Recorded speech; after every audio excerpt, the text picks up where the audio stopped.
예, 오늘 제가 디지털 프린팅과 4차 산업혁명이라는 주제로 말씀드리려고 합니다. 예, 그 4차 산업혁명, 예, 아마 많은 얘기들 아마 들어보셨을 거고요. 그 4차 산업혁명의 가장 그 핵심적인 기술 중에 하나가 3D 프린팅과 같은 기술에 대해서 이렇게 많이 들어보신 적들이 있으실 것 같습니다. 네, 3D 프린팅 기술들도 이제 여전히 그 많은 발전을 이루고 있지만 아직 4차 산업혁명의 그 실질적인 생산 도구로서는 여전히 많은 좀 연구 개발과 기술의 발전이 좀 필요한 상황이고요. 그것과 유사한 기술이긴 합니다만 제가 디지털 프린팅이라는 여러분들이 익히 아시는 아마 잉크젯 프린터와 같은 기술들이 지금 4차 산업혁명의 선두에서 이렇게 새로운 생산 공정으로서 혁명들을 이끌고 있습니다. 그래서 오늘 그 얘기를 좀 드리려고 합니다.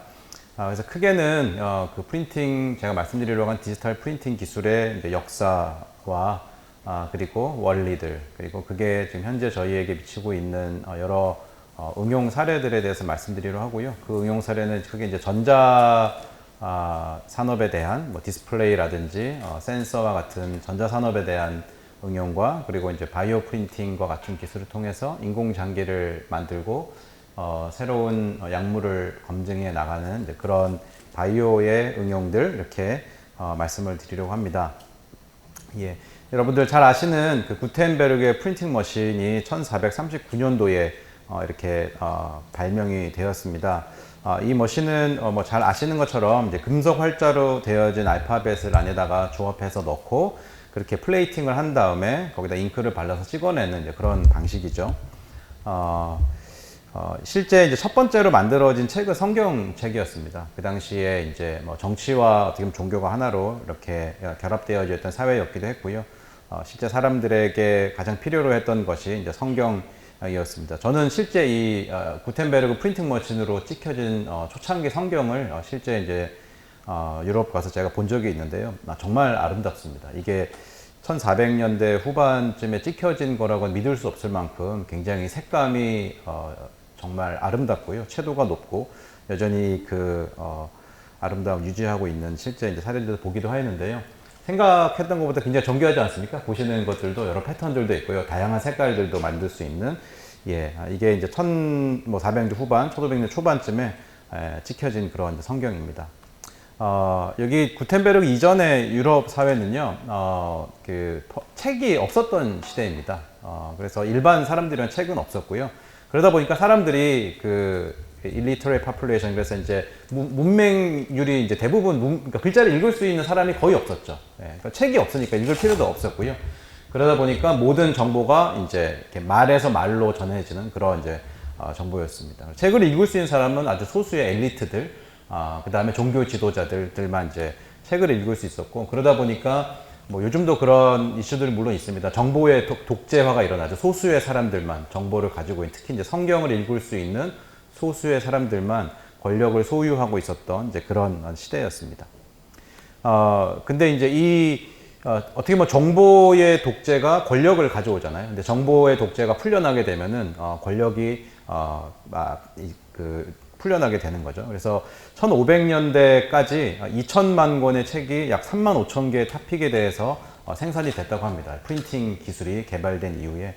그리고 잘 아시는 것처럼 이렇게 성경책들이 보급이 되기 시작하면서 이런 이제 아주 소수의 종교 지도자들만 뭐 하나님과 이렇게 소통할 수 있다는 그런 잘못된 신앙관에서 루터의 종교개혁 같은 것들, 이렇게 면죄부를 판다든지 이런 것들이 그 당시 소수의 종교 지도자들만, 나를 통해서만 하나님과 소통할 수 있다라는 그런 잘못된 신앙관이 모든 사람들의 성경을 이제 읽을 수 있게 되면서 개혁이 일어나게 되고요. 그러한 개혁은 이제 르네상스로 이어나게 되고, 그리고 현재 과학의 기틀을 놓았던 과학혁명들도 1500년대, 1600년대에 걸쳐서 일어나게 됩니다. 그래서 이런 어떻게 보면은 이제 뭐 저희가 지금은 생각하기 좀 어려운 시대이긴 하지만 실제 종교개혁이 일어나고 르네상스가 일어나고 과학혁명이 일어났던 거에 가장 근간에는 이런 이제 프린팅 기술의 개발이 있었고, 그 프린팅 기술의 개발은 소수의 사람이 이렇게 점령하고 있었던 정보와 어떤 지식을 많은 사람들이 함께 나눌 수 있게 해준 굉장히 이제 획기적인 발명이었습니다. 제가 한 가지 예시를 가져왔는데요. 요 책은 어떤 책이냐면은, 여러분, 우리가 이제 익히 들어서 아는 이 갈릴레오 시데리우스 눈시우스라는 책입니다. 이렇게 달의 표면과 달에 있는 여러 분화구라 이런 것들을 관측해서 처음으로 갈릴레오가 발표했던 그런 책입니다. 1610년에 이렇게 만들어졌고요. 프린팅 관점에서 보시면 여러분 어떻습니까? 이게 손으로 쓴 것 같지는 않으시죠? 그 전에 모든 책들은 다 손으로 양피지에다가 손으로 써서 복사를 했던 시대였고요. 1610년도에만 하더라도 이렇게 굉장히 이런 그림들까지도 프린팅으로 만들어진 그런 굉장히 놀라운 사례입니다. 이게 뭐 내용 저도 천문학은 잘 모릅니다. 여기 옆에 보니까 천문학 이렇게 투영관이라고 있더라고요. 한번 다 가보고 싶긴 하던데 천문학은 제가 잘 모릅니다만 이제 프린팅을 연구하고 전공한 사람으로서 이게 어떤 의미를 갖냐면은 제가 영어로 써 있습니다. 제가 잠깐 읽어보겠습니다. 여기 Publication of Galileo's Cinderius Nuncius 또는 영어로는 이제 Cinderian Messenger 이렇게 부르고요. 1610년도 3월에 출판된 이 갈릴레오의 책은 Perhaps the single most unexpected event. 그래서 그 과학혁명 시대의 16세기, 17세기에 가장 unexpected, 기대하지 못했던 그런 이벤트라고 합니다. 그 이유는 이게 이제 안에 담고 있는 천문학적인 내용들도 그런 observation, 그런 관측들도 훌륭한 일이지만 이 rapid preparation and printing, 6주 over 6 weeks, 6주 안에 이 책이 타이핑이 되고 인쇄가 돼가지고 출판돼서 많은 사람들에게 전파됐던 첫 번째 사례입니다. 그러니까 지금도 책을 한 권을 만드는 데에 뭐 이렇게 여러 편집하고 이렇게 글을 이렇게 타이핑을 하고 편집소에 보내고 인쇄하고 나오는데도 지금도 뭐 몇 주의 시간이 걸릴 텐데요. 이 당시에 만들어진 기술들로 6주 만에 이런 새로운 정보와 이런 지식들이 책으로 만들어져서 관련된 모든 사람들이 읽을 수 있게 되었던 엄청난 이제 획기적인 그런 기틀입니다. 그래서 갈릴레오가 뭐 많은 그 관측들을 해왔고 새로운 발명들을 해왔고 그 사회적으로도 굉장히 많은 이슈를 만들어냈지만 그런 이슈를 만들어낸 데 근간에는 이 프린팅 기술로 인해서 많은 사람들이 그 정보를 빠른 시간 안에 만날 수 있게 해줬던 그런 근간이 있습니다. 네, 이거는 그 1665년도에 나온 그 Philosophical Transactions라는 첫 번째 연구 논문입니다. 그러니까 저희 교수들이 하는 그 많은 가장 중요한 일들이 사실 연구로 해서는 출판을 하는 일이고요. 많은 분들이 이제 뭐 저희 부모님도 그렇습니다만 이제 방학했는데 이제 뭐 하고 노냐 이제 얘기를 하시지만 저희들이 하는 이제 가장 많은 일은 사실 교육, 뭐 저희 같은 연구 중심 대학에 있는 교수들은 교육에도 물론 신경을 많이 쓰지만 교육보다는 사실 연구를 해서 출판을 해내서 그 지식을 하나의 문서화된 글로서 만들어내는 것이 저희가 하는 가장 이제 중요한 일인데요. 이게 바로 첫 번째로 그런 논문화된 책에서 나온 그런 지식을 만들어낸 첫 번째 논문입니다. 그래서 여기도 첫 번째 인트로덕션에 보면 쭉 읽어보면은 이제 프레스, 이렇게 프레스라는 단어 보이시죠? 그래서 이렇게 책을 만들어서 프레스 해가지고 많은 사람들에게 지식을 이렇게 나누는 것이 굉장히 중요한 일이다라고 시작을 하면서 첫 번째 넘버 1입니다. 그 책이 나왔습니다. 이렇게 그 1600년대, 1700년대 이제 논문들이나 이런 것들을 보게 되면은 굉장히 재미있는 일들이 많이 있습니다. 우리나라는 뭐 잘 아시겠지만 그 직지라는 걸 통해서 이렇게 새로운 그 프린팅 머신을 먼저 개발하기도 하였지만 사회에 큰 변화를 미치지 못했죠. 근데 제가 그 이렇게 역사나 이런 것들을 아주 잘 알지는 못하지만 제가 이제 찾은 것 중에는 아마 이 독립 선언문, 이게 우리나라 프린팅 기술이 우리나라 역사에 가장 큰 영향을 미쳤던 사건이 아닌가 생각합니다.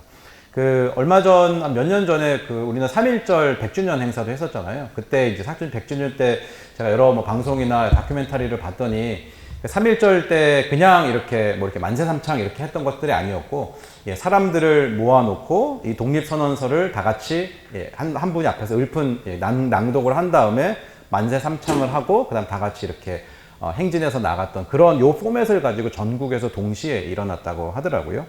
근데 아마 말모이라는 영화 아시나요? 유해진이 그 주인공의 말모이라는 영화를 보면은 이 프린팅 머신을 밤에 몰래 이 독립선언문을 프린팅을 하고 전국 곳곳으로 배달을 해야 되는데 그 당시 이제 순사들 몰래 배달을 이렇게 어떻게 택배를 보내는 그런 장면들도 나오긴 합니다. 순사가 쳐들어와서 뭐 이것들을 이제 회방을 놓고 하는 얘기들도 나오는데요.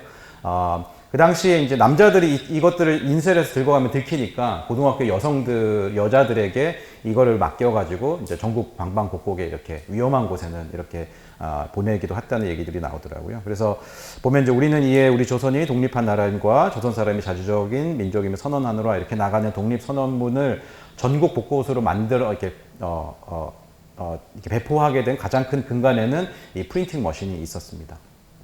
네, 그래서 이게 보송사에 보니까 35,000부의 독립선언문 인쇄해서 배포했던 내용들이 있고요. 옥파 이종희 선생님께서 이걸 만들어서 그 당시 이제 실제 했던 그런 얘기들도 나오긴 합니다. 그래서 뭐 잘 아시는 것처럼 이제 직지가 그 구텐베르그의 프린팅 머신보다 거의 100여 년 먼저 우리가 개발을 했잖아요.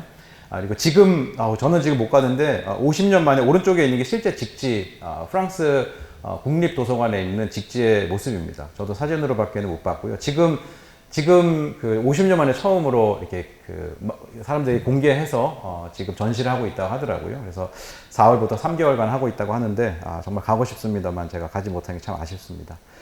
예. 근데 이제 직지도 마찬가지 우리나라 기술은 이 당시 이제 세종대왕께서 이것들을 굉장히 활용을 많이 하셨다고 합니다. 이게 제가 옛날 유학생할 때 재밌게 봤던 뿌리 깊은 나무라는 드라마에서 보면은 이렇게 이런 활자들을 실제 소품들을 정말 잘 준비를 했더라고요. 예, 짧게 지나가는 장면이지만 이런 소품도 잘 준비했습니다. 요 석보상절이라는 글 아시나요? 석보상절 보시면은 오른쪽부터 읽으면 돼요. 예, 석보상절 제6 그래서 세존이 쌍두산에 가사 용과 귀신과 위하여 설법하시더라 이렇게 나오는데요. 이 석보상절이 한글을 프린팅으로 처음으로 인쇄해서 만든 한글 책입니다.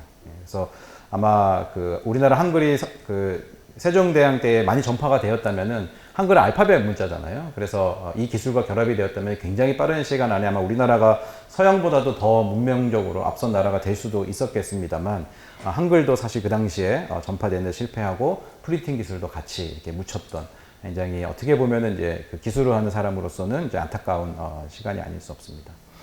네, 이 기술은 굉장히 오랫동안 이렇게 사용이 되었는데요. 최근 한 60, 70년대까지 우리나라 신문 만들 때도 여전히 이 똑같은 기술을 사용했습니다. 그래서 이것도 제가 방송에서 인스파이어라는 채널에서 가져온 자료인데요. 주조, 활자를 이제 처음에 만들고요. 그리고 이 활자들을 이제 뽑는 과정이 있죠. 문선. 그래서 뽑으시는 분은 뭐 거의 손이 안 보일 만큼 기역, 니은, 디귿, 아야, 어여 이런 걸 뽑아서 이제 글자를 만드는데요. 굉장히 빠른 시간 안에 뽑으셨다고 합니다. 그리고 식자, 그래서 활자를 심어서 판을 짜는 과정이 있고 이제 조판된 것을 인쇄하는 인쇄 이런 과정들을 통해서 한 권의 책이 나오는데요. 이게 이제 굉장히 최근까지도 수백 년 동안 쓰여왔던 그런 인쇄 기술입니다. 지금은 되게 다양한 기술들이 있습니다. 이 그래프는 오른쪽은 이제 하나의 인쇄 기술이 찍어낼 수 있는 가장 작은 사이즈, 보통 이제 10에서 50 마이크로미터 정도, 우리 머리카락 사이즈가 한 100에서 200 마이크로 정도 되거든요. 그러니까 그거의 10분의 1 정도 되는 수준에서 대부분 프린팅들이 찍어내고 있고요. 이 Y축은 이제 시간당 얼마나 많은 양을 찍어내느냐 하는 겁니다. 그래서 프린팅은 어쨌든 생산 방식이기 때문에 모든 생산 방식은 생산량이 얼마나 되느냐가 이제 굉장히 중요합니다. 예, 그래서 뭐 여러 기술들이 있습니다만 제가 요거는 시간 관계에서 좀 넘어가고요. 이 여러 기술들 중에 이제 잉크젯, 리퀴드 이런 이제 액적을 이용한 방식이 있습니다. 요거는 여러분들 한번 집에 가서 실험해 보셔도 재밌을 텐데 이게 싱크대에서 물을 살짝 틀어 넣고 물이 이렇게 쭉 이렇게 나오게 요 정도로 나오게끔 한번 해 놓으시고 소리를 잘 들어보시면요. 소리가 어떤 소리가 들리냐면은 두두두두두두 하는 소리가 들리실 수 있습니다. 예. 물줄기가 왜 나오는데 왜 두두두두 하는 소리가 들릴까요? 그 이유는 이제 보시는 것처럼 물줄기는 나오면은 줄기가 나오다가 방울방울로 깨집니다. 예, 브레이크업 된다고 표현을 하는데요. 그게 신기하지 않습니까? 물줄기가 나오다가 쭉 나오면 되지 왜 얘가 방울방울로 이렇게 브레이크업이 되느냐 하는 것이 이제 19세기 후반에 많은 물리학자들이 풀고자 했던 굉장히 큰 난제 중에 하나였습니다. 그래서 모든 리퀴드는 우리가 익히 아는 이제 표면 장력 같은 이제 그 내부적인 힘 때문에 이렇게 쭉 나오지만 그 나오는 것이 끝까지 가지 않고 얘가 가지고 있는 관성을 잃어버릴 때쯤 되면은 이 물이 가지고 있는 굉장히 높은 표면 장력 때문에 작은 물방울로 이렇게 브레이크업 돼서 방울방울 떨어집니다. 그러니까 이런 것들을 이용하는 것이 이제 잉크젯 프린터의 예인데요. 예. 요 사진 한번 잘 보시겠어요? 아까 찍은 거는 진짜 사진이고요. 요거는 보시면 1833년도에 사바르라는 프랑스 물리학자가 보여준 사진입니다. 보여준 건데요. 사바르라고 혹시 이 전자기학하면서 사바르의 왼손 법칙 뭐 이런 것들이 있습니다. 그래서 이 전자기학을 했던 사람들도 이 당시 이제 이런 유체 이렇게 리퀴드 제시 어떻게 되는지 궁금한데 이거 한번 보시면은 재밌는 것들을 관찰할 수 있으실 텐데요. 자세히 한번 보시면은 뭔가 물방울이 어떤 변화를 가지고 이렇게 나갈까요?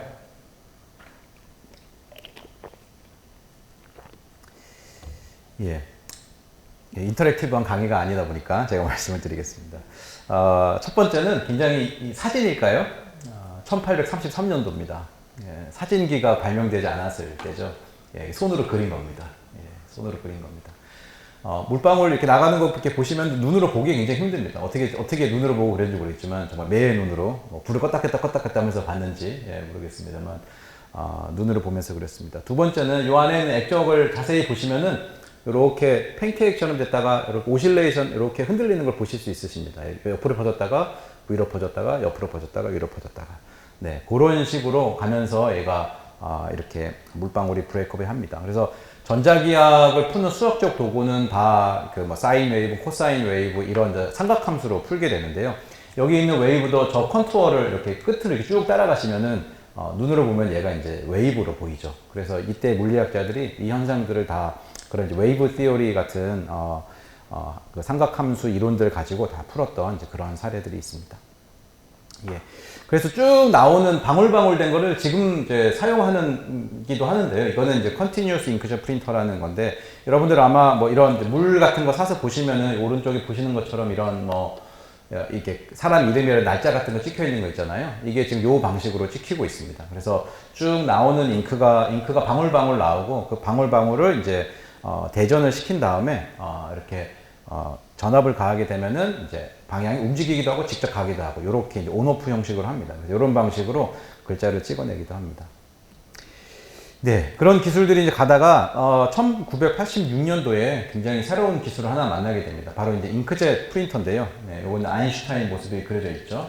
그래서 그 캐논하고 HP에서 이게 디지털 잉크젯 프린터라는 새로운 프린터를 내놓게 됩니다. 이게 사실은 뭐 우리가 지금 여러분 잉크젯 프린터 다 써보셔서 집에서 쓰실 텐데 엄청나게 큰 발명인 게요.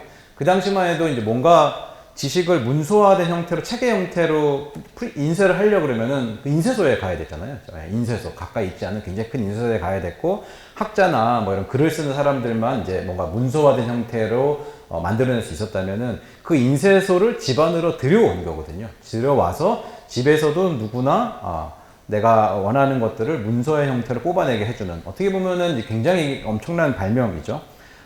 그래서 요 잉크젯이 하는 일들은 요 발레리나를 보시고 이거는 디스커버리 채널에서 나왔던 장면인데 요 발레리나의 모습을 보시면은 잉크젯이 하는 일은 어떻게 보면 간단합니다. 이렇게 RGB 그러니까 CMY네요. 사이언, 마젠타, 옐로우 세 가지 색깔을 정확한 내가 원하는 곳에 찍는 일이 답니다. 그래서 그런 색깔을 쏘고요. 그다음에 까만색 잉크가 있는데 뭐 CMY면은 모든 색을 다 표현할 수가 있는데요. 까만색 잉크는 이제 까만색은 뭐 늘 많이 쓰니까 까만색 잉크가 달려 있습니다. 그래서 이제 이 세 가지 색의 이제 조합들을 통해서 다양한 색깔들을 만들어냅니다.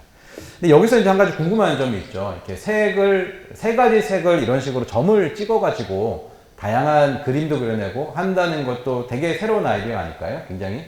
네. 그림을 하나 그려낼 때. 지금 우리 디스플레이, 여러분 보신 텔레비전도 다 이런 원리거든요. 그때는 RGB 색의 삼원색이 아니라 빛의 삼원색을 가지고 다양한 색깔을 만들어냈는데요. 이 아이디어를 누가 냈을까요? 이 아이디어를 이제 공학자가 내지는 않았고요. 이 아티스트가 냈습니다. 여기 보시면은 조르주 수라라는 프렌치 그 포스트 임프레셔니스트, 그러니까 후기 인상주의 화가인데요. 이건 제목은 서커스라는 그런 제목의 그림입니다. 색감이 뭐 아주 다양하지는 않지만 그래도 다양한 색조들이 보이시죠? 여러분 여기 있는 작은 어린아이를 한번 보시겠습니다. 네, 보시면은 딱 세 가지 색깔만 썼죠. 이렇게 파란색처럼 보이게 사이언 색깔이고요. 옐로우 색깔이 있고 마젠타라는 약간 붉은기 있는 그 색을 세 가지 색을 써서 대부분 점을 찍어가지고 이 색깔을 표현을 해냈습니다. 제가 최근에 이제 프랑스 그 영국에 가서 요거는 이제 그 화장을 하고 있는 여인이라는 아마 그런 이름의 조르주 수라의 다른 그림인데요. 이 수라라는 작가가 그 30살에 돌아가셨습니다. 근데 이제 굉장히 은둔형 그 화가였고요. 돌아가시고 봤더니 이제 그 같이 살았던 여인이 하나 있었다는 것도 알려졌습니다. 보시면은 이제 마찬가지로 이건 제가 직접 찍은 사진인데요. 이렇게 보시면은 예, 이렇게 세 가지 색깔들만 가지고 이 그림들을 표현해낸 것을 알 수 있습니다. 이 그림에서 한 가지 이상한 그림 자체에서 뭐 이거 상관없는 얘기긴 한데 이상한 조금 특이한 그림에서 이거 말이 되나 하는 그런 부분이 있으실까요? 말이 되나? 이게 그림이 좀 이상한데 예, 그런 게 있으실까요?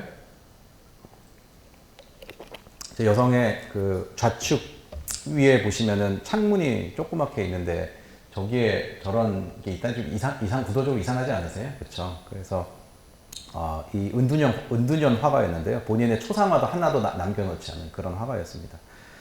근데 이제 이 그림을 요즘에 엑스레이 가지고 이분들이 스케치를 어떻게 했는지 밝혀내는 그런 이제 학문들도 있거든요. 그래서 이걸 엑스레이를 찍어서 봤더니 이제 본인의 얼굴을 이렇게 그려놓은 유일하게 조르주 수라의 그 얼굴을 볼 수 있는 그런 곳입니다. 그래서 자기 얼굴을 스케치를 해놨는데 실제 이제 붓칠을 할 때는 이제 이렇게 꽃으로 이렇게 그려놨던 그런 것들이 있습니다. 이런 것들이 몇 개 있습니다. 브레겔 같은 그림들도 보면은 예, 대학살 장면을 스케치를 했는데 다시 검열에 걸리고 이제 그럴까봐 이제 그림을 그릴 때는 이제 뭐 동물들을 잡는 그림을 바꾼 적들도 있고 이게 이제 엑스레이를 보면은 볼 수가 있습니다. 네, 그래서 잠시 넘어가고요. 잉크젯 프린터라는 이제 디지털 프린팅 방식은 아까 보셨던 것처럼 1980년대는 마킹 앤 코딩, 이렇게 뭔가 간단한 이름을 찍거나 하는 데서 나왔다가 스몰 오피스 앤 홈, 소호 어플리케이션을 부르는데요. 사무용으로 나오고 2000년대 넘어서는 이 기술이 인쇄전자라 그래서 어떤 전자 제품들을 이게 인쇄하는 방식으로 만들어내는 거. 그 다음에 살아있는 세포나 콜라겐 같은 거를 프린팅해서 실제 인공 조직을 만드는 것들이 태동을 하게 됩니다. 그리고 최근에는 실제 디지털 매뉴팩처링 또는 커스터마이즈 프로덕션, 그래서 4차 산업혁명의 실제 그 제품들을 생산하는 도구로서 현재 사용이 되고 있습니다.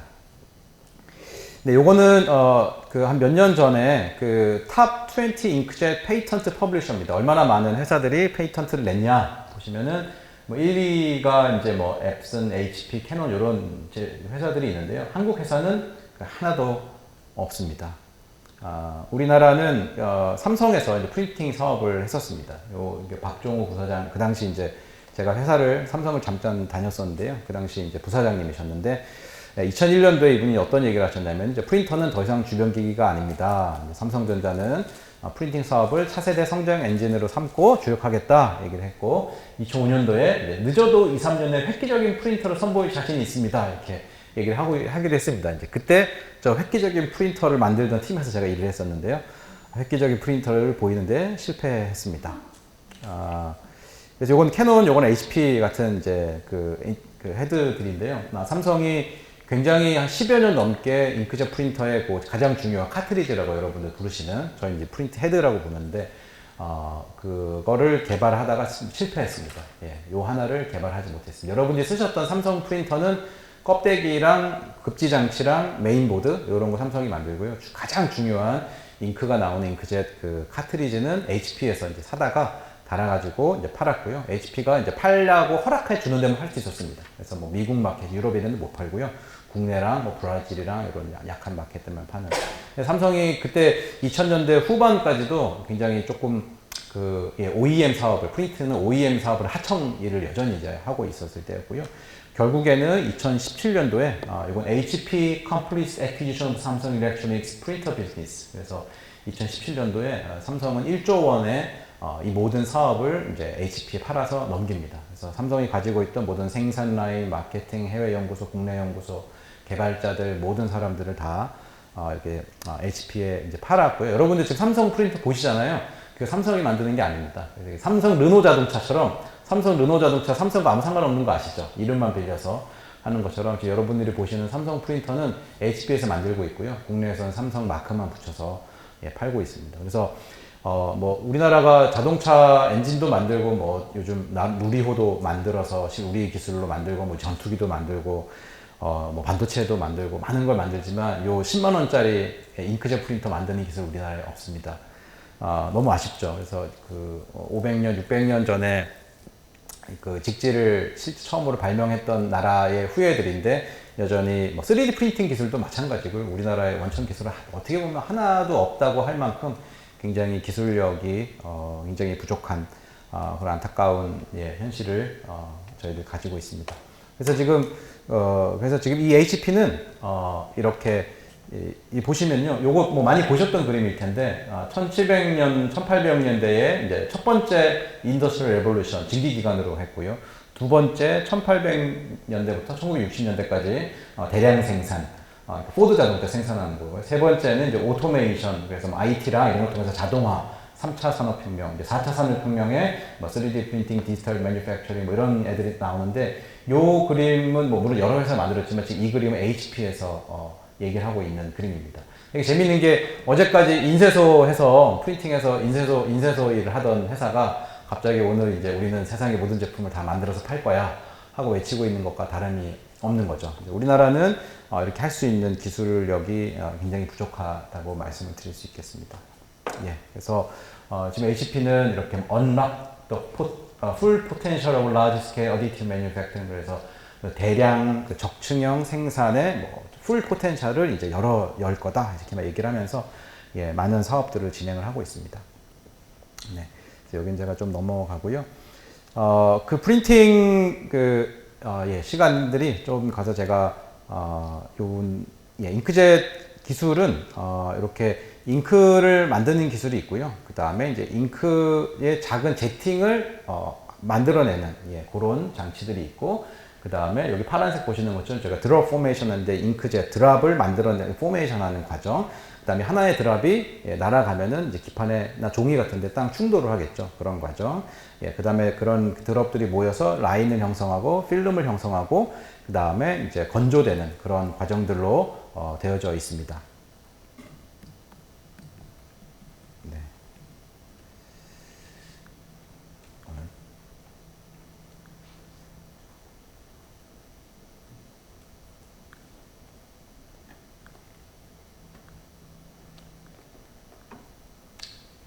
보시면은 이제 이게 바로 여러분들이 쓰시는 잉크젯 프린터를 딱 눌렀을 때 프린터랑 종이 사이, 프린터 카트리지 끝이랑 종이 사이가 1mm 정도의 갭이 있습니다. 그 갭 안에서 잉크가 나오는 모습입니다. 그래서 이렇게 하나의 뭐 펄스가 이렇게 들어가면은 이렇게 하나하나 드롭을 우리가 컨트롤 할 수가 있거든요. 그래서 잉크젯 카트리지 노즐에서 나와서 이렇게 드롭이 형성이 되고 필라멘트가 쭉 나오면서 이제 메인 드롭으로 이렇게 합쳐져서 하나의 드롭이 나오는 이런 과정들로, 이런 드롭이 1초에도 이제 수백만 방울들이 나오면서 여러분들이 이제 글자를 찍거나 문서를 찍거나 뭐 하면은 정확한 곳에 이런 잉크젯 제팅들이 정확한 곳에 가면서 그런 인쇄가 되는 과정입니다.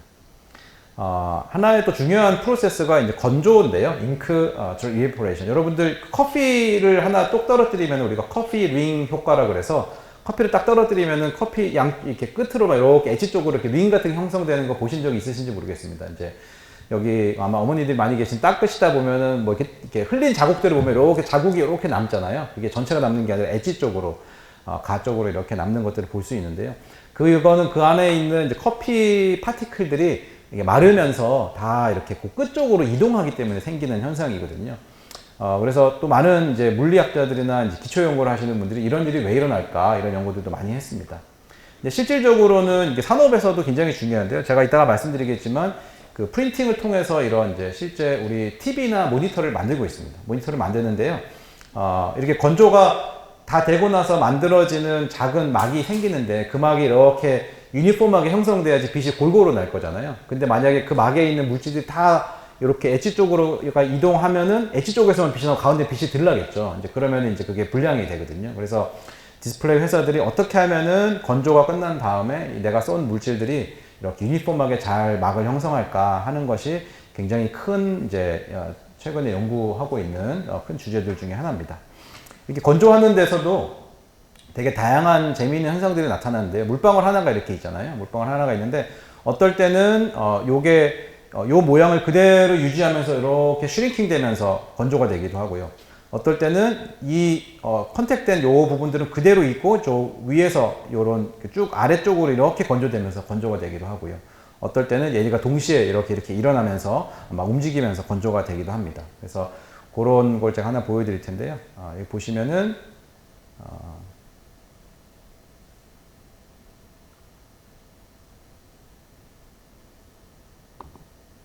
네, 이거 지금 굉장히 천천히 건조가 일어나고 있는데, 예, 요게 전체적으로 컨택되어 있는 아래쪽은 움직이지 않죠. 그리고 위에서 높이면 천천히 내려오는 거 보이세요? 이게 물이 보통 이렇게 물에 여러분 책상에 흘렸을 때 이런 모습이 나타납니다. 그래서 거의 마지막까지 이렇게 컨택된 곳은 움직이지 않다가 위에서 아래로만 쭉 줄어들면서 건조가 일어나요. 굉장히 천천히 일어납니다. 그 밑에 거 보시면은 좀 다른 모양으로 건조가 되는데요. 쭉 아까 보셨던 걸 쭉 이게 줄어들면서, 그렇죠? 줄어들면서 이렇게 건조가 되기도 하고요. 그리고 그 밑에 있는 거 두 개가 동시에 막 춤추면서, 네, 이렇게 막 춤추면서 건조가 되기도 합니다. 네, 되게 재밌죠? 네, 그래서 이런 다양한 이제 건조의 모드들도 있고 이런 것들을 잘 컨트롤해서 원하는 이런 이제 물질의 막을 얻어내는 것이 지금 또 많이 하고 있는 연구들 중에 하나입니다. 네. 그러면 제가 이제 남은 시간은 지금 잉크젯으로 실제 산업 현장 같은 데서 어떻게 사용되어지고 있는지 여러분들이 아마 처음 들어보시는 내용들도 있으실 텐데요. 한번 좀 소개를 해드리겠습니다.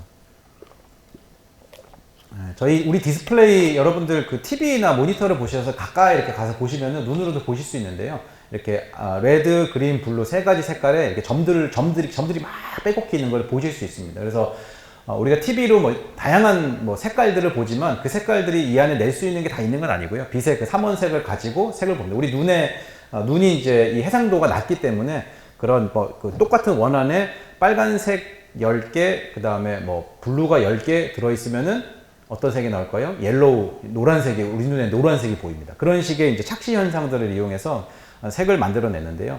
그러다 보니까 이제 그 안에 좋은 이제 비싼 모니터면 모니터일수록 이 안에 이제 점들이 많으면 많을수록 비싼 모니터죠. 왜냐하면 더 이제 정교하게 보일 수 있으니까요.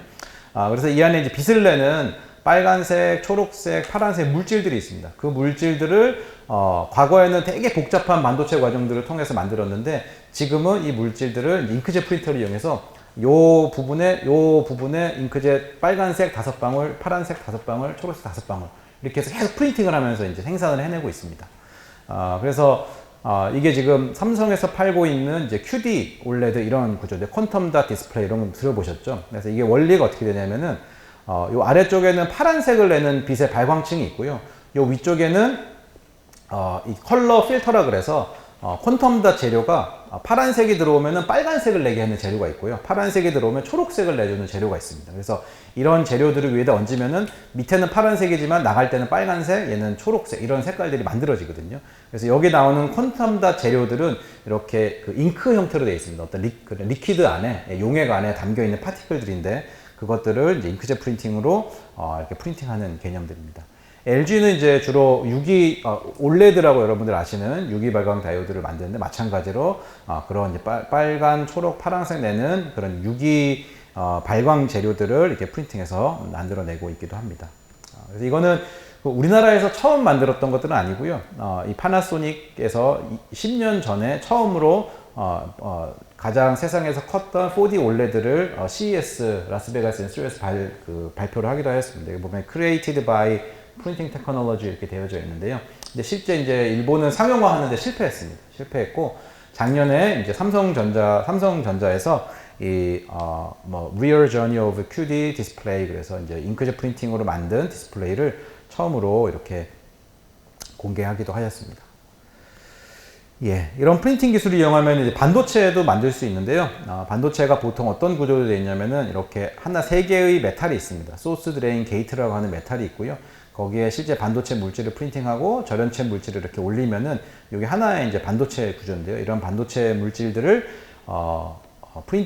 잉크젯 프린팅이나 이런 프린팅 기술로 이용해서 이제 만들어낼 수가 있습니다.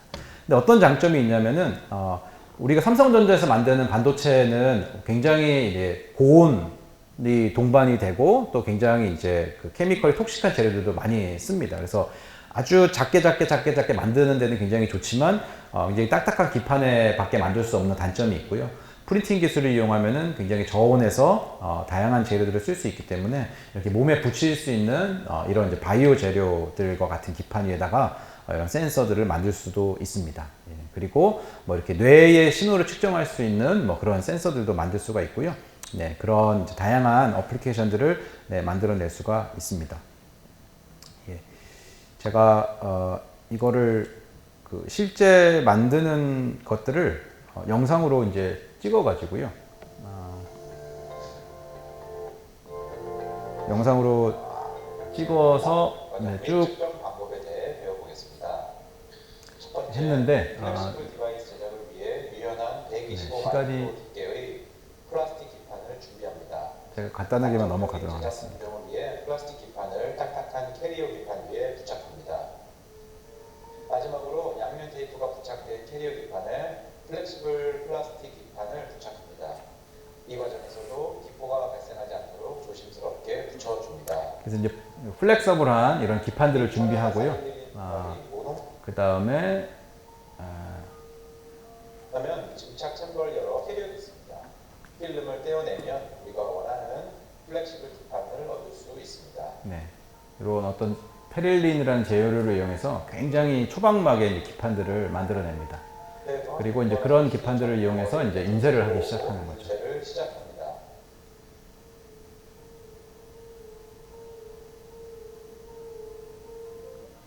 인쇄 공정이 시작되면 카트리지에서 잉크가 분사되어 원하는 정급 어레이 패턴이 기판에 출력됩니다.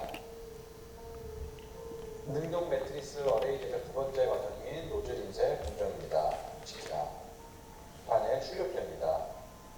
또 잉크가 분사되어 반도체 어레이 패턴이 기판에 출력됩니다. 능동 매트리스 어레이 제작 세 번째 과정인 절연 물질 증착 공정입니다. 기 제작된 기판을 그래서 이런 과정들을 통해 가지고 이제 인쇄를 하고 이런 과정을 통해서 이제 반도체를 만들어내고 있습니다. 그리고 이제 다음으로는 제가 그 세포를 프린팅하는 모습을 보여드릴 텐데요. 지금 왼쪽에 그 영상으로 보시는 게 실제 이제 세포들이 프린팅되는 과정이고 오른쪽에 이런 세포들이 쫙 어레이처럼 프린팅된 모습을 볼 수 있습니다. 보시면은 작은 드랍 요 안에 그 잉크의 볼륨이 한 10의 마이너스 10승 리터 정도 되는데요. 무지하게 작은 액정 안에 하나의 작은 세포가 담겨 있습니다. 그래서 이런 세포를 정확하게 내가 원하는 것에 놓음으로써 우리가 원하는 장기나 조직들을 만들어낼 수가 있는데요. 그것이 이제 필요한 것은 이제 최근 뭐 코로나 백신 개발 이런 것들이 이제 많이 화두가 되지만 이제 신약 개발을 하는데 굉장히 오랜 시간과 절차들이 걸립니다. 그래서 왼쪽에 보시는 것처럼 이제 이런 약물이 있는 화합물들이 보통 여기 뭐 10,000 캔디데이트, 그래서 10,000개의 캔디데이트로 시작을 해서 이걸 다 테스트 해가지고 250개로 만들어내고 거기서 이제 10개, 20개 정도로 만들어내서 뭐 프리클리니컬 통과하고 6개, 4개, 2개, 1개가 되는데 이게 한 개 여기서 실패하는 사례들이 이제 굉장히 많이 일어나거든요. 그래서 이런 이제 신약을 만들어내거나 약물을 평가하는 데에 굉장히 프로세스 혁신들이 필요한 그런 상황입니다. 지금은 이제 보통 어떻게 하냐면은 이제 이런 약물들이 있으면 세포에 평가를 하고요. 세포에서 이제 효과가 좋으면은 이제 작은 소동물, 뭐 마우스 같은데 소동물에서 평가를 하고요. 거기서 또 효과가 좋으면은 중동물, 그 다음에 대동물, 침팬지나 이런 거 평가를 하고 마지막으로 소규모의 사람들 하고 이제 대규모까지 넘어가는 그런 과정들을 하고 있는데요. 아무래도 이제 세포는 우리 몸은 3차원 구조로 되는데 세포는 이제 바닥에 붙어서 자라거든요. 그러다 보니까 이제 구조적인 한계가 있고요. 동물 실험을 아무리 하지만 동물은 또 인간이 아니기 때문에 DNA나 여러 가지 면에서 다른 점들이 있죠. 그래서 이제 그런 한계를 극복할 수 있도록 인간의 세포를 가지고 살아있는 조직을 만들어낼 수 있다면은 그런 인간 세포로 만든 그런 장기나 조직에 여러 가지 이런 약물 효과를 볼 수 있는 테스트를 할 수 있는 또 독성 평가를 할 수 있는 그런 이제 플랫폼을 만들 수가 있게 됩니다. 그래서 많은 연구들이 진행이 되고 있는데 저희가 한 최근 연구 결과 한 가지만 좀 소개를 해드리겠습니다. 저희가 어떻게 좀 운이 좋다 그래야 될까요? 그러니까 그 코로나가 나오기 한 1년 전부터 이게 폐 연구를 하고 있었습니다. 그래서 프린터로 이제 폐 모델을 만들자 이제 연구들을 좀 하고 있었는데 마침 이런 건 그렇지 하여튼 코로나가 터지면서 훨씬 더 좀 모멘텀을 가지고 재미있게 좀 사회에 도움이 될 수 있는 그런 연구들을 하게 됐었는데요. 우리 폐에 보면은 폐의 끝단에 폐포라는 곳이 있습니다. 이게 포도송이처럼 되어 있는 폐포고요. 그 폐포에서는 막이 포잖아요. 그러니까 막처럼 되어 있는데 굉장히 얇습니다. 왜냐면은 우리 그 산소와 그 이산화탄소가 이렇게 맞바꾸는 그런 곳이거든요. 근데 그게 크게 3개 레이어로 되어져 있습니다. 그래서 상피 레이어, 그 다음에 이제 기저 레이어, 그 다음에 혈관 레이어 이렇게 3층으로 되어져 있고요. 굉장히 얇아서 이제 가스들이 이렇게 익스체인지 할 수 있는 그렇게 되어져 있는데 우리 폐포 전체를 이제 모사하고 하는 건 아직은 기술이 되지 않습니다. 대신에 이 폐포에 있는 그 조직을 만들어낼 수가 있는데요. 이렇게 아래쪽에 혈관층을 프린팅하고 그 다음에 이제 기저층을 프린팅하고 그 위에 상피층을 프린팅한 다음에 각각에 맞는 세포들요 프린팅을 하고 우리 폐처럼 이렇게 잘 분할을 시켜주면은 폐포의 기능을 가지는 그런 구조와 기능을 가지는 그런 조직을 만들 수가 있습니다. 그래서 저 위에 보시는 것처럼 맨 아래쪽에 혈관층이 있고 중간에 기저층이 있고 위쪽에 상피층이 있는데 굉장히 얇고 여러 가지 이제 기능들을 다 검사를 했을 때 폐포의 기능을 굉장히 잘 모사하고 있는 그런 이제 조직을 저희들이 만들었거든요. 예, 만들어서 보시면은 어떤 데 이제 저희가 쓸 수 있냐면은 가장 이제 첫 번째 저희가 했던 것 중에 하나가 지금 코로나 바이러스 감염을 시키는 일을 하고 약물 평가를 하는 일을 진행했습니다. 그러면은 아마 여러분들 들어보셨겠지만 코로나 바이러스가 코로나 형태로 되어져 있고 세포에 붙을 때 어떤 특정한 단백질에 가서 달라붙잖아요. 그거를 달라붙게 하는 단백질이 이제 ACE2라는 단백질, 그 다음에 TMPRSS2라는 그런 단백질이 있고 거기다가 붙거든요. 그래서 우리 만든 조직이 그런 단백질을 잘 발현하고 있는가를 먼저 테스트를 합니다. 그럼 보시면은 저희 조직이 이제 굉장히 많은 그 ACE2 단백질을 내고 있는 걸 알 수 있고요. 그런 것들을 염색을 하면은 볼 수가 있습니다. 그래서 여기 보시면 요 위쪽에 보시면은 이렇게 좀 갈색으로 되어진 요 레이어 있잖아요. 요게 상피층 끝부분입니다. 폐포의 가장 끝 레이어인데 거기 보면은 저런 ACE2 단백질이 있는 걸 염색을 알 수 있거든요. 저 단백질에 코로나 바이러스가 가서 달라붙는 겁니다. 그래서 얘는 이 조직은 이제 폐포의 역할도 잘 하지만 코로나 바이러스도 굉장히 잘 달라붙을 수 있는 조직이구나를 알게 돼서 이제 실제 코로나 감염을 시킵니다. 이건 실제 우한에서 발생된 그 첫 번째 타입의 코로나를 감염을 시켰는데요. 저희도 보고 되게 놀랐는데 이게 오른쪽이 날짜거든요. 날짜 감염을 딱 시키면은 하루 만에 엄청나게 안에 바이러스의 양이 증가합니다. 이게 Y축이 로그 스케일로 되어져 있어서 이게 10의 1승에서 10의 6승, 그러니까 100만 배가 단 하루 만에 100만 배로 늘어나게 됩니다. 그러다가 유지를 하게 되는데요. 저희 인간에게 감염을 시켜서 얘가 코로나가 어떻게 폐포를 이렇게 데미지 하는지 알 수는 없잖아요. 살아있는 사람을 가지고 실험을 할 수가 없잖아요. 근데 이제 이렇게 인간 세포로 만들어서 여기 보시면은 요게 갈색이 ACE2 단백질이고요. 초록색이 이제 코로나 바이러스를 염색시킨 결과입니다. 그래서 요거는 실제 이제 그 감염을 안 시킨 이 상피 세포들을 볼 수 있고요. 요게 감염을 시키면은 초록색 보이시죠, 이렇게. 그러면 3일째에 코로나가 감염된 모습을 볼 수 있고요. 감염된 초록색이 점점 늘어나고 여기 이제 10일, 20일 되면은 막 세포들이 막 떨어져 나가는 모습들을 볼 수 있습니다. 실제 감염이 많이 일어났을 때 이렇게 상피의 세포에 있는 조직들이 이렇게 붕괴되고 떨어져 나가는 모습들을 볼 수 있습니다. 요거는 이제 MOI라는 거는 저희가 몇 개 세포를 가지고 만들었는지 알 수가 있거든요. 세포 100개당 0.0이니까 100개당 바이러스가 하나, 이렇게 숫자를 세서 하는데 바이러스가 10배, 그러니까 세포 10개당 바이러스 하나를 감염시키면 훨씬 더 그런 이제 붕괴가 빨리 일어납니다. 그래서 이렇게 상피세포의 탈락과 조직의 붕괴 이런 것들을 관찰을 해낼 수가 있습니다. 그러면 이제 이 코로나 바이러스가 인간의 폐포에 감염됐을 때 어떻게 얘를 이제 망가뜨리는지 볼 수 있으니까요. 얘를 이제 치료할 수 있는지 여기서 테스트를 해볼 수 있습니다. 그래서 제가 긴급 승인을 받은 약물들이 몇 개 있잖아요. 뉴스에도 많이 나왔던 렘데스비르라는 약물하고 몰루피라비르라는 약물이 있습니다. 실제 그걸 테스트를 해보면요. 네, 여기 보면은 이제 초록색 감염이 되어 있죠. 이렇게 초록색이 바이러스인데요. 얘는 이제 3마이크로몰 굉장히 작은 양을만 넣어도 몰루피라비르는 초록색이 사라졌죠. 다 이제 감염이 파티클이 다 죽어났습니다. 근데 몰루피라비르는 훨씬 많은 양을 넣어야 돼요. 3마이크로 넣어도 여전히 초록색이 보이잖아요. 그렇죠? 그래서 여전히 3마이크로몰라를 넣어도 또 10마이크로몰라를 넣어도 완치가 되지 않는데 30마이크로몰라를 넣으면은 실제 이제 조직에서 바이러스 파티클들이 사라지는 것들을 볼 수 있습니다. 그래서 이거는 이제 이미 물론 이제 승인받은 약물을 가지고 한 거긴 합니다만 이제 다양한 약물을 가지고 이제 저희가 만든 조직에다가 처리를 해서 바이러스를 이제 실제 치료를 하는지 효과들을 볼 수 있고 치료하더라도 얼마의 용량을 넣어야 되는지 이런 것들을 이제 결정하는 데에 좋은 이제 데이터들을 제시할 수 있는 이제 그런 결과입니다. 예, 그 외에도 이제 이걸로 할 수 있는 일들이 또 많이 있는데요. 그 중에 하나가 이렇게 미세먼지가 우리 몸에 어떻게 문제를 나타내는지 볼 수 있는데요. 예, 이것도 마찬가지로 비슷하게 미세먼지가 저희 몸에 쳐졌을 때 이게 바이러스랑 비슷하게 이렇게 상피세포들이 막 떨어져 나가고 죽고 이런 현상들이 일어나고요. 그 다음에 여러 가지 이제 단백질 분석들을 했을 때 이런 염증들을 막 일으키는 그런 것들을 저희 모델에서도 이제 관찰을 할 수가 있습니다. 예, 그리고 뭐 최근에 그 가습기 살균제 같은 것도 저희들이 쳐서 그 가습기 살균제가 인체에 어떻게 악영향을 주는지 이런 것들도 이런 모델들 가지고 저희들이 이제 알아낼 수가 있습니다. 예.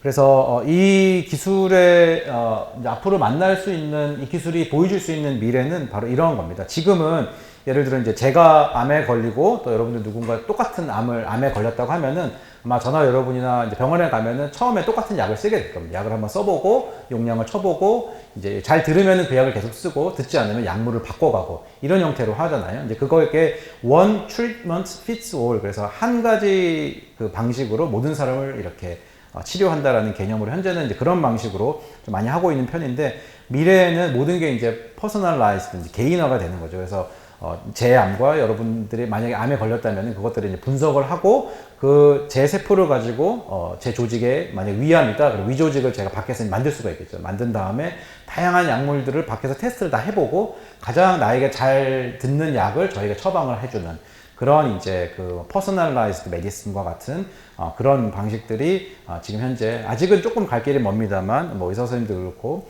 저희 같이 엔지니어들도 이제 그런 미래를 이제 만들기 위해서 많은 노력들을 하고 있습니다. 예. 그래서 요거는 그 제가 피부 만드는 결과인데요. 요것도 영상이 좀 길긴 한데 잠시 보도록 하겠습니다. 배워보겠습니다. 본격적인 프린팅에 앞서 바이오 잉크를 먼저 제작합니다. 세포를 배양하고 있는 배양 접시에서 세포 배양액을 제거해 줍니다. 그래서 떼어내 줍니다. 예, 그 세포를 먼저 이제 침전시켜 줍니다. 원심 분리기를 통해 가지고 세포를 이제 침전을 시키고요. 네, 그렇게 만들어진 원심 분리기를 통한 침전이 완료되면 단백질 분해 요소가 포함된 상층액을 제거하고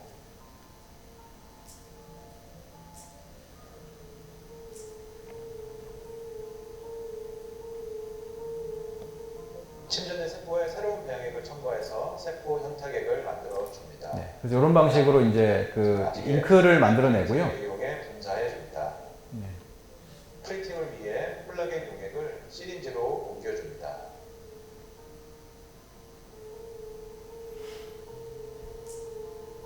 콜라겐 용액이 담긴 시린지를 마이크로사출 프린터에 연결해 줍니다.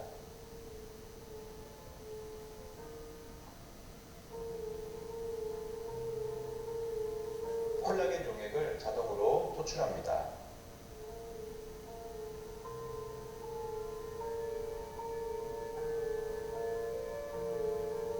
요거는 지금 콜라겐 용액을 가지고 우리 피부에 있는 진피층을 먼저 이제 프린팅하는 과정들을 보여주고 있고요. 진피층에 담겨 있는 그런 세포들을 잘 콜라겐에 섞어 가지고 잉크를 만들어서 층을 만들어주고 있습니다. 그 다음은 이제 잉크젯 기반의 바이오 프린트를 이용하여 피부의 진피 세포를 프린팅해 주겠습니다. 진피 세포로 구성된 바이오 잉크를 준비하고 바이오 잉크가 담긴 레졸버를 프린터에 연결해 줍니다. 바이오 잉크를 노즐에 로딩 시켜주고 토출을 시키면 피코리터 볼륨의 미세한 잉크가 노즐을 통해서 토출되는 모습을 확인할 수 있습니다.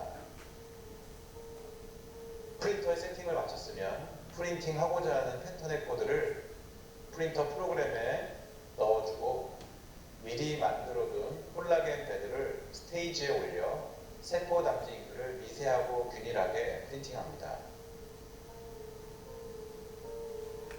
네, 워낙 액적이 작아서 눈에 보이진 않지만 저 위에 이제 한 번 더 그 진피층에 사용되는 세포들을 프린팅하고요. 세포 배양기 속에서 진피층을 성숙시키는 과정을 거칩니다. 그 다음에 이제 다시 한번 프린팅을 통해서 그 성숙화된 피부 조직을 표피층을 프린팅한 다음에 배양해 완전히 성숙화된 피부 조직을 얻게 됩니다. 특별한 배양들을 통해서 저렇게 이제 피부를 완성된 만들어냅니다. 피부 조직은 평가 및 분석을 해줍니다. 인공 피부 조직은 분석을 위해 동결시켜 얇은 두께로 잘라줍니다.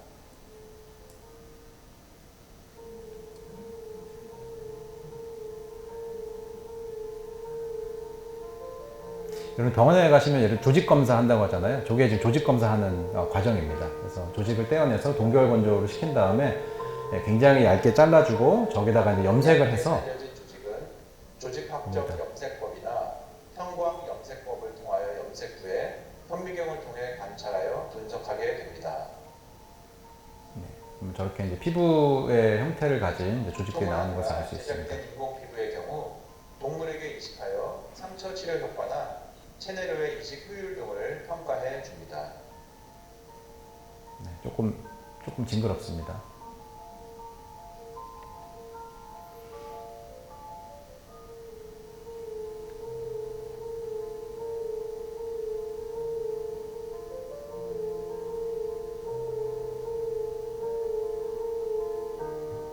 이제 상처 모델을 만드는 과정인데요. 실제 이제 마우스에다가 상처를 내서 이제 상처가 있는 마우스를 만들고요.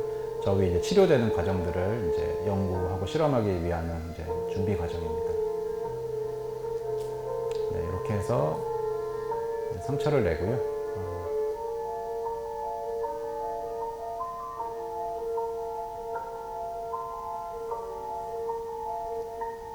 네. 여기다가 이제 저희가 만든 인공 조직을 이제 얹은 다음에 그렇지 않은 마우스랑 이제 비교를 하는 거죠. 예, 비교를 해서 상처가 이제 잘 아무는지 이런 것들을 이제 보게 됩니다.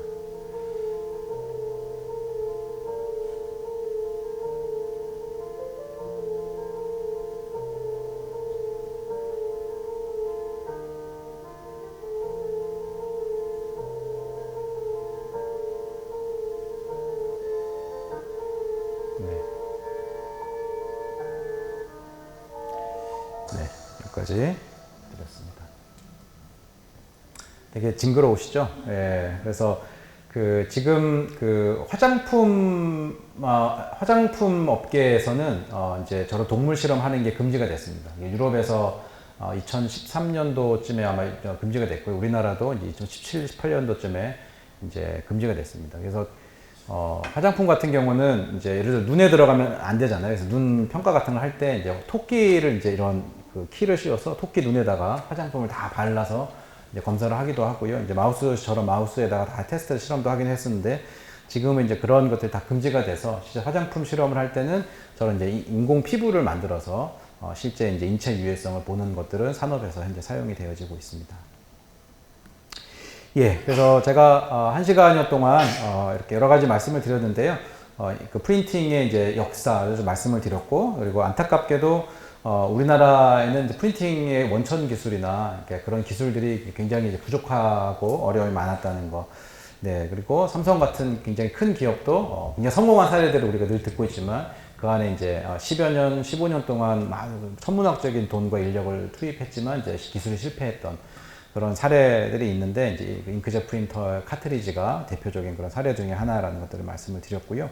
그다음에 잉크젯 프린터의 디지털 프린팅의 이제 프로세스나 이런 부분들 소개해드리고 인쇄전자라는 플렉서블한 기판 위에 이렇게 몸에 붙일 수 있는 또 몸의 뇌의 센서를 신호를 측정할 수 있는 그런 이제 새로운 그런 이제 일렉트로닉스를 프린팅으로 만들어낼 수 있는 기술, 그리고 세포와 이런 바이오 물질들을 프린팅하여서 이런 인공장기를 만들거나 화장품이나 신약 개발 같은 데 쓰일 수 있는 기술들에 대해서 소개를 해드렸습니다. 네. 이 연구들은 저희 연구실에 있는 많은 연구원들이 대부분 연구를 하고 함께 노력해서 얻은 결과들이고요. 네, 경청해 주셔서 감사드리고 질문 있으면 질문 받겠습니다.